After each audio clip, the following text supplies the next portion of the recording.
anyway, I may have told you at one time I used to hang around. What the hell is this thing? Oh, okay. When I was younger, when I had first gotten married, story time. There was this.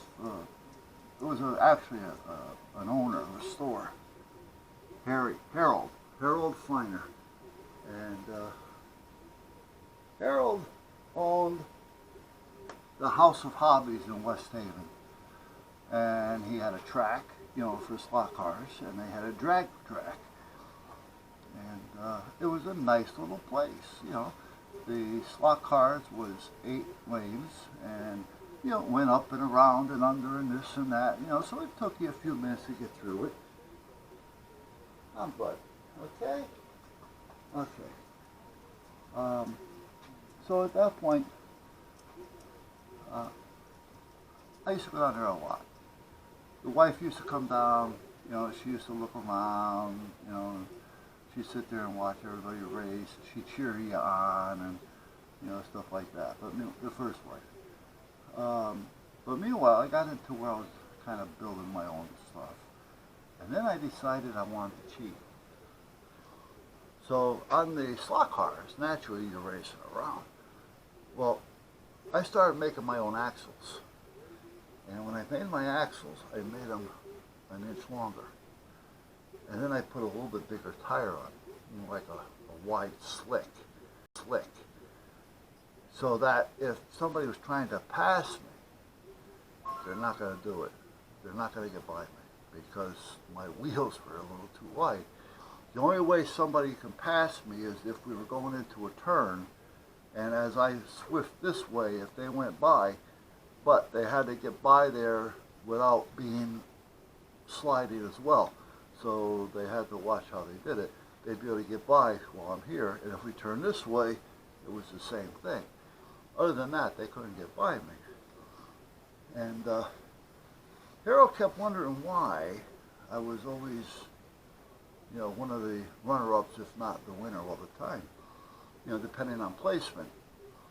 And I was like, and being on the inside doesn't make a difference because you're on this side, on the inside here, but over there on the outside. So it doesn't make a difference what track you're taking. But meanwhile, he finally caught on, and he says, "No more cheating for you," right?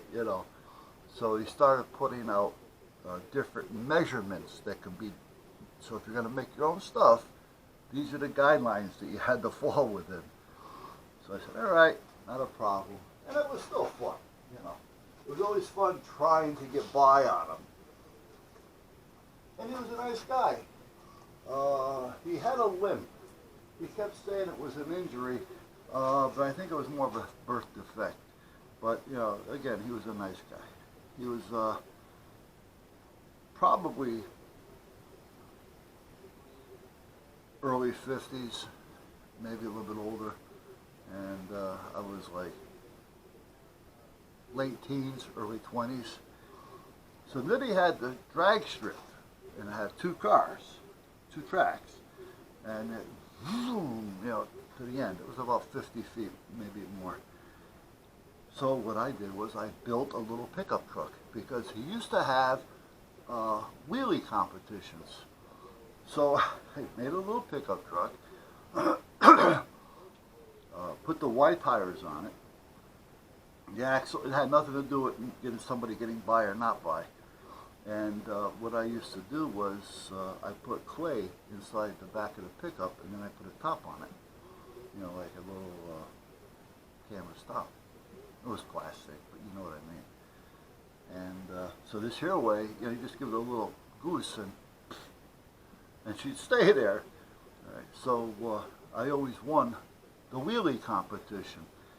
And if I wanted to do the drag for time, I would use a different vehicle.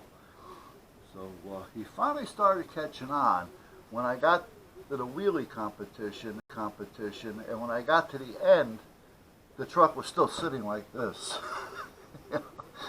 because of the weight that was in the back. It would just stay like this. The only way for me to make it go down is to stop it abruptly, like put the brakes on, and then it would come down. But I just, and I wasn't paying attention, and I just put the remote down, and it's sitting like this. So, hey, anyway, to make a long story short, he closed up the shop. Redevelopment came in, and things had to be redone, and it was going to cost him too much money. He lived in the house right at the West Haven boat ramp.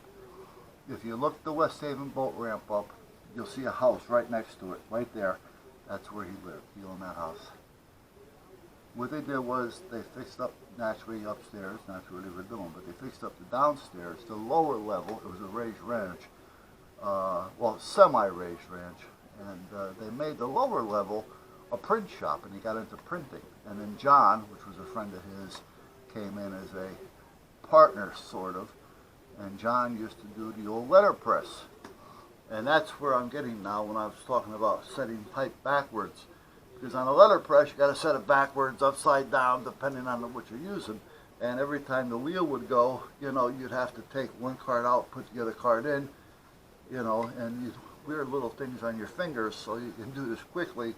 And then you have it set up so that the card can just slide into this little piece, so it's always centered, you know. And then he had the wet press, little one. And that's when I started my newspaper, actually.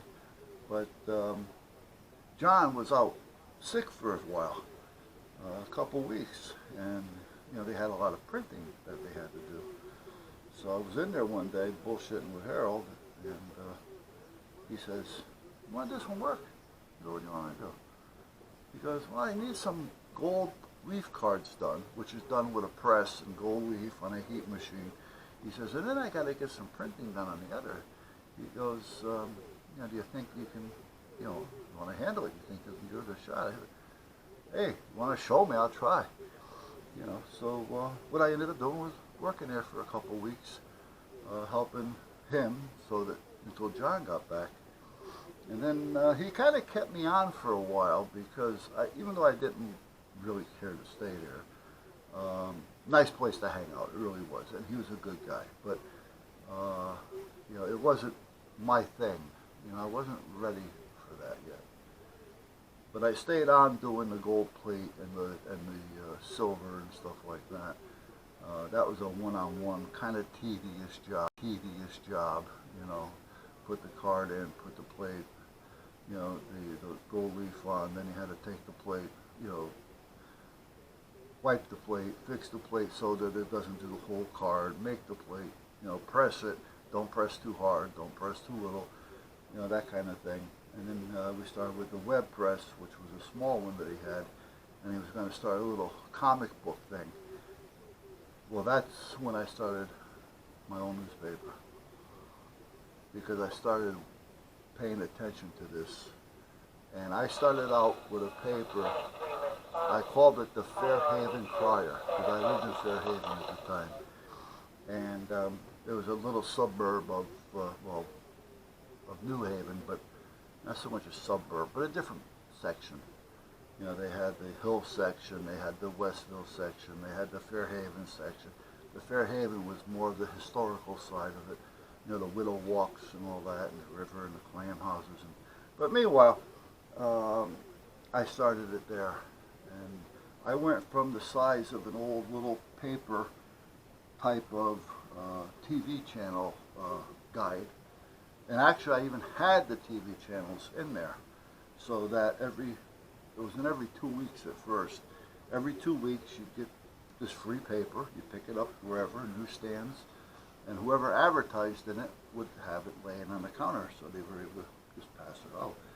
And you know, now you have 2 weeks worth of what's on TV. And then you have all these little ads. I put crossword puzzles in that I made up, you know, circle the words, and everything that I put in there as far as crossword puzzles and, you know, circle the word type of things were all related to the ads that people put in. So it was always something that was going to draw you to the ad. You know, John's Hardware, where would you buy, and then you start at John's Hardware. It took a while for me to do this, but it was an every 2 week thing, so I didn't mind. Well, by the time I finished it, by the time I was done with the paper, I just got tired and overwhelmed with it. I really did. I couldn't handle it anymore. Because I built it up to a point to where I had, well, around here we had the Advocate, the Bargain News, those tabloid type papers that you see. I was 20 pages, and it was like yay by yay, and 20 pages is a lot to take care of, because I had to fit everything into column inches, and then when I was done, I had to run it to Long Island, take the ferry, go to the printer, go through the setup with him to make sure everything goes the way I wanted it, and then I'd have to hang around Long Island for 3, 4, 5 hours, because they would do it for me while I was there. So I didn't have to go back the following day or the day after. So I would have to hang around for a while, and then I would come back. And then once I get back, I've got 25, 30,000 papers in the back of the van. Now I got to start dropping them off, and then when you get done with that, now you got to go out and start advertising. You got to start peddling the ads again, and then there was free things in there. If you got a story that you wanted to tell, I always put, it's the people's paper. So you can put in whatever you want as long as there's no swearing. And if you're going to slander somebody, you're going to have to put your name on it, because you're the one, and there was actually arguments that were posted in my paper, because one guy was talking about a package store selling liquor to a minors, and he signed it. He said, "This is it." He says, "I got proof if I need it." And there was always a disclaimer in there saying that I'm not responsible. These people were telling me this and that, and they signed the document. And so I was always clear from all that. And the next thing you know, I get a call from this Packy, and I told him, "Listen, you want to put something in there, put it in there. Contact it. Here's his number. Contact him. Talk to him. You guys work it out." So he says, "I'm going to send you a story." So it would send me a story via snail mail, stamp. No email addresses and stuff back then, or they'd either drop it off or say, "Can you pick it up?" And if I'm going to pick it up and I'm in the area, yeah, I'll pick it up. So, but it came out to be a real good paper. It did really, really well. The only regret I have is when I got rid of it, I didn't keep a couple copies just to have.